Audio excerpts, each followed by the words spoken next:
Hey. So I was following up with some people that I had met the other day at the YMCA. And one of the big things that they kept bringing up was the story I had told them about our oldest daughter and her allergies and asthma.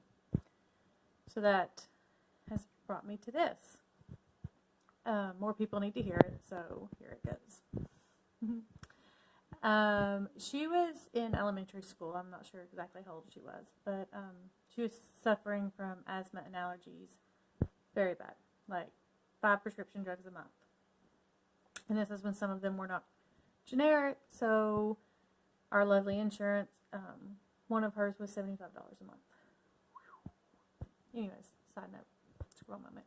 Sorry, that's not what this is about. So she was taking 5 prescription drugs a month and not having hardly any relief. It would be different if she was taking all of these medicines and they were doing something and they made her feel better, but they really didn't make her feel any better. She was still about like she was.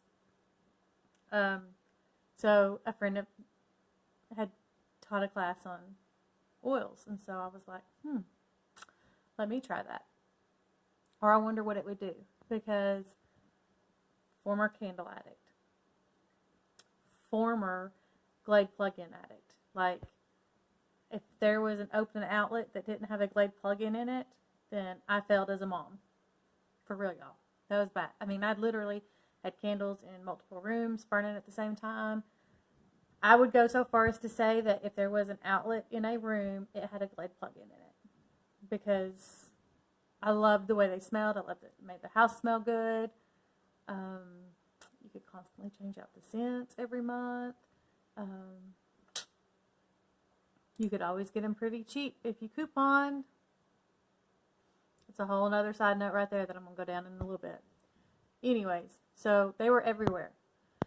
So I got the kit, got the diffuser, I got the oils. So I put away my candles and took out all the Glade plugins. And we started seeing a dramatic difference. It wasn't overnight. I didn't pull her off prescription drugs the very next day. I don't know how long it took. It took quite a while.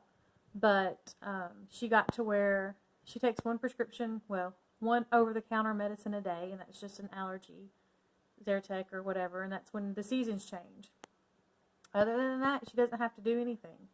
And she doesn't have to have a rescue inhaler anymore because she can't breathe, because our house isn't full of all that toxic crap. I promise you, if you have asthma, you shouldn't have any of that in your house. I'm just telling you right now.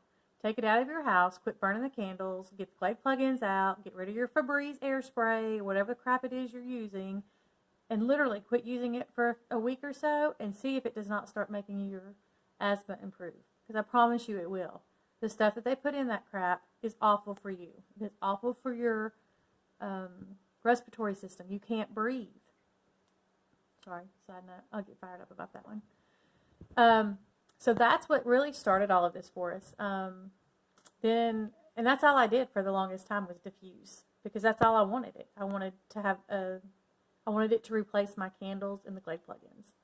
I don't know how long after that. I'd say probably a good year is when I really started dabbling in it, using it topically and going from there. And then it was still probably a good 2, maybe 3 years before anybody even really approached me about doing it as a business.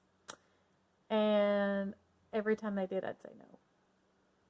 Because I didn't want to be that crazy oily lady who sold oils to everybody. But they work. And they work, but more importantly what works is getting the other stuff out of your house. So even if you don't use oils, if you think I'm a whack, if you think I'm crazy because I think these things work, if you just get rid of the crap that's in your house and don't replace it with other crap, then you're doing better than most. So that's where it all started. That's why we're at where we're at today. And now I'm going to get off of here. Peace. I'll see y'all later.